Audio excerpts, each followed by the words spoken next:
Hi guys, and welcome back to my channel. Back at you with a second video.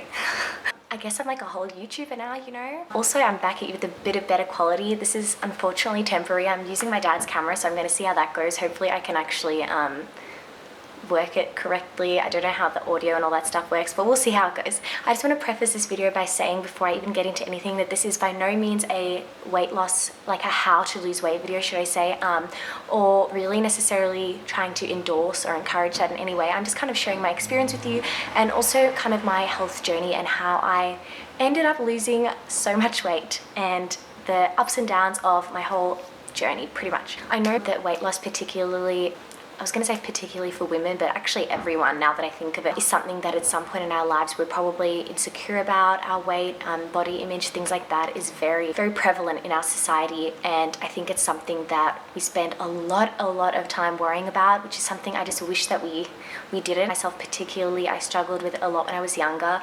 I always kind of felt like chubbier than my friends, like didn't have thin legs, like stuff like that. So I was always very conscious of it, and I know a lot of young girls and boys are. When I got to kind of high school, late high school days, I was very, very conscious of my body. I know that was when Tumblr was a big thing. I was very into Tumblr, and if you had Tumblr in the early 2010s, I think that was around when it was popular, that Tumblr girls were very, very, very thin, and that is by no means a bad thing at all, of course, but it was something that was obviously very unattainable for me. I was never ever going to look like a Tumblr girl, as they called them, and I still don't, and I don't aspire to. So I think that's when I became particularly hyper conscious about the way I looked, and I used to do a lot of fad diets in high school.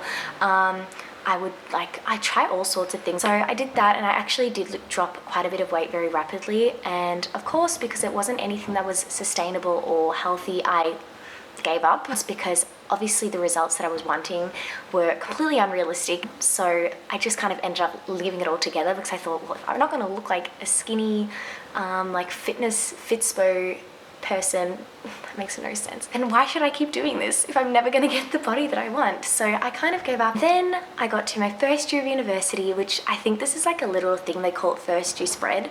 I gained quite a bit of weight. Like, I think maybe, I never really keep numbers, but I think I did gain somewhere between 10 to 15 kilos around my first and second year of university, and that is kind of when I realized I needed to make a change.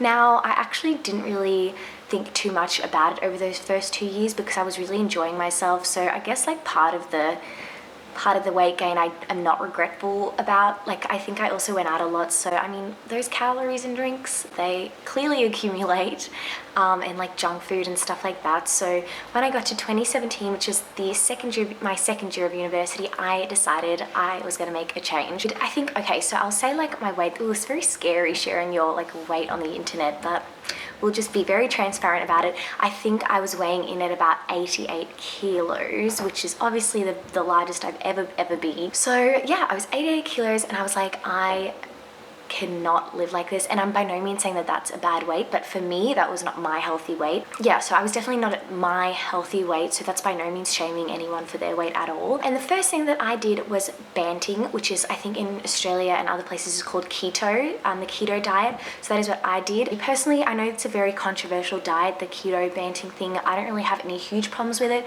but what I've come to realize is that what I care about most is sustainability, something that I can do forever and wherever I go, and also eating in a way that makes me feel the best, so very like intuitive eating. So that's kind of my main focus now. And whilst I don't do that any longer, because like I said, for me, I just don't think it is sustainable long term, but I do think that it did help me a lot with kind of curbing my sugar intake, because I think that's something we don't all realize as a society, that a lot of us do have kind of like a sugar addiction. Every single thing has sugar in it. I find it so crazy. I find it so unnecessary. So it made me kind of understand what was in foods and what has more sugar than you'd think. And with my lifestyle, the whole banting keto thing just wasn't really sustainable for me anymore. Like, I just it was very difficult. I just want to say that carbs are not the devil, sugar is not the devil. You can do a healthy balance. I'm sure like every person knows that already, but I'm just adding my 2 cents.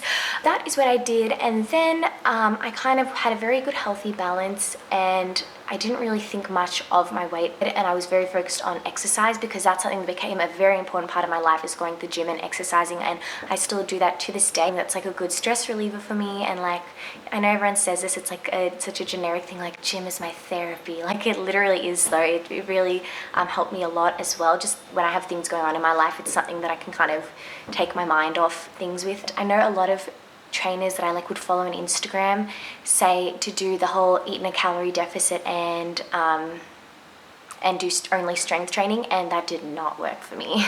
I did the whole calorie deficit calculators and all those kind of things, but the whole eating meal tracking did not work for me at all. I think it does work well for some people, but for me it's just like impossible to try and log every single thing you make, especially when you're making meals with ingredients and like the measurements and things like that, and it's just a lot of work. So that also did not work for me as well. Then I started to realize, oh yes, and I also went to the doctor around this very same time. I just realized that now. I went to the doctor around the same time because I felt like I had issues with my gut health, and that's something that I started learning about. I think even towards the end of last year I became very interested in learning about like gut health, even just like how gut health affects your mental health and just like how your body is so interconnected. I find stuff like that so interesting. I really would love to see a naturopath. I've never got around to it, but I really want to do that. How do I word this?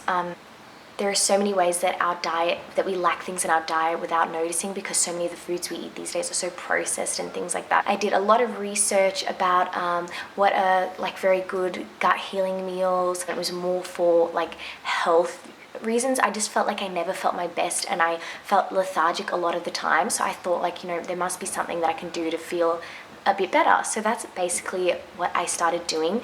I think I'm going to do a separate video maybe sometime about the foods that I actually eat, because I just feel like if I talk about that as well, like the meals I eat, that's going to be a very, very long video. So maybe I will do that in the future. Just let me know if you want me to. That is something that I became very passionate about, and that's also affected a lot of my eating. I noticed that started to change my body a little bit and also helped me with how much I was eating. I was no longer eating for the sake of eating and to feel good, because I think that that's something we don't realize, that a lot of us have this issue that we eat for the sake of that quick hit of like enjoyment or that quick feeling of pleasure. I think that a lot of us do that without even realizing it. What I'm trying to get at, I'm not really wording this very well, but like a journey about mental health as well, that I was no longer reaching for food as a, what's the word? Was no longer reaching for food as like a coping mechanism. It was really seen as like fuel for my body and to feel better. So I think that that is something that I want to recommend, and that's why also I'm sorry that if you thought this video was going to be kind of like a how to lose weight video, and that's why I prefaced that this is not that at all, because I don't even want to share with you specifically exactly how I ate, because I just don't feel that what works for me would work for everyone. But I will do a video maybe in the future of like an average day of what I eat and average meals that I usually have. So that is kind of what I was doing this year, and that's been working really well for me. A big part of what I wanted to talk about in this video, I think a lot of the time we see other people doing things and we think like, wow, it's so amazing that they can achieve that, why can't I? So I just want to be very, very transparent about my weight loss journey, so that it can maybe like encourage someone else and realize, that they should be, or you should be, proud of your own achievements, because sometimes things happen behind closed doors that make people seem like they're doing better than what they actually are. And what I'm referring to is also this year, I've been in my final year of my studies, so it's obviously been like quite a hectic, stressful year for me as well, and I've been also very busy in a lot of different aspects of my life. So I went through a stage in about maybe May where I was so stressed I was unable to eat much really, and I feel like it would be so easy for me to like skip over this part and be like, yeah, I just work like so hard, like grind to get your dream body, all that stuff. But a lot of it for me was also circumstantial, and that is what I want to share with everyone. So don't beat yourself up if you think other people are losing huge amounts of weight and you aren't doing it, because slow and steady wins the race. I really didn't keep a proper record. The reason I know what my overall weight loss has been in the past 2 years is because I remember my starting weight and I know my weight now. So I was 88 when I kind of started this whole health journey, and at the moment I'm 62. So that is about a 26 kilo weight loss in the past 2 years. And when I got quite a bit stressed this year, I think a lot of the weight loss was also due to that as well. So that's why I just wanted to preface that and just share that with you guys as well, because I know a lot of people do videos on YouTube about weight loss and they'll tell you like exactly what they did, but there's also sometimes a lot of determining factors in people's lives that affect things like this without them, maybe without them even realizing, but especially without the public really knowing. There was a stage where for a few months I would only be able to eat 1 meal a day, and if I ate anything more than that I would feel sick, which is completely unhealthy, so bad for you. And during this phase I also decreased my gymming, my exercise. I was so lethargic that I couldn't because I had no nutrients at all, pretty much. So that was kind of where I was at a few months ago, and it was a very difficult process trying to transition back into eating a healthy amount, because like I said, it kind of literally shrinks your stomach. I'm very conscious now of what I eat because of that whole journey and all that happening. I kind of got back into my eating for my gut health and for my wellness and things like that, and that has kind of just helped me and transitioned into a lifestyle. So that's just the way I eat now. Sometimes I just don't even want to eat bad because I just don't think it's worth the filling at all. And another thing that I do quite often is herbal teas. I drink a lot of green tea and I drink a lot of ginger tea. They both have a lot of benefits. I'm not going to list them all. I'll just put something in the description for you guys if you're interested.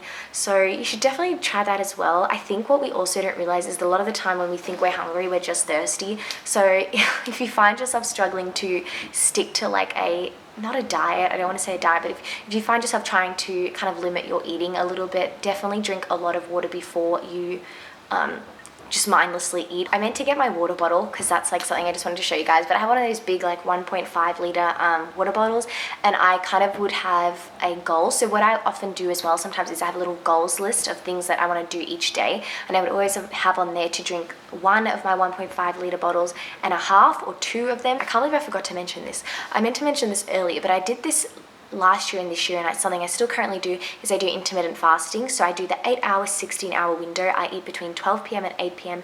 and then I fast for 16 hours. So that is another thing that I thought I wanted to share because I feel like I really do see the benefits. For me, it also helps me sleep better because I don't eat late, and also I train better on an empty stomach. So I usually train in the morning, and I find it easier just to train on an empty stomach. Like I said, I'm not really getting too much into actual meals, actual foods, because I feel like that is very circumstantial, but more just things that I feel like anyone can do, which is hitting your water, drinking herbal teas, and intermittent fasting, which is something I would really recommend. I know it's hard if you're a breakfast person. Some people are like breakfast people. I'm not. I can skip breakfast very easily, although it did get difficult at the beginning trying to wait till 12. Sometimes like it gets to 10 or 11 and I'm like, okay, I'm hungry. But I think you do need to just train your stomach. If you can't, or your circumstances don't allow that, then like don't do it. I think what's most important, and something that I've learned so much throughout this past year, that it's your small daily habits in so many different aspects. That's why I like to implement small things into my daily life that make my overall life happy, that I'm enjoying what I eat every day, I'm feeling good from what I eat every day. Same with exercise, I'm enjoying the exercise I do. And then as well in many different aspects of my life as well, regarding mental health and things like that, small little habits that I implement, and that's something I would love to talk about in the future, the things that I do to keep my mind healthy. Having a healthy mind is just as important as having a healthy body, and they're so much more interconnected than you could imagine. I think that the fact that I'm in a better place mentally has made it easier for me to eat healthier and eat in a way that fuels my body, because I'm no longer using food as a coping mechanism. You wouldn't realize how much easier it is to have willpower when your mind is strong and healthy, and you no longer feel like food is going to make you feel better. So yeah, I think that that's a message that I really want to send, because it's something that's very underrated, and personally it's something that I haven't seen a lot online anywhere. I do see a lot of things about health and body and stuff, but I don't really ever see much about how our minds and our bodies are interconnected, and how looking after your mental health can help your physical health. Looking after myself and my well-being has, given me results that I've been wanting for years and years and years, but I just didn't know how to do it. This video is probably a bit of a mess, very all over the place. I didn't write down any notes or anything because I just convinced myself that I'm better at speaking right off the cuff, but clearly not. So yeah, so that is pretty much my experience with weight loss, health and well-being and everything like that. I hope that that is somewhat useful and that you guys found this video interesting. If you did, please give it a like, subscribe, all that stuff. I nearly said thumbs up as well, but I realized that's the same as like. But yeah, hope you guys enjoyed this video, and I will hopefully be back for another one very soon. Bye!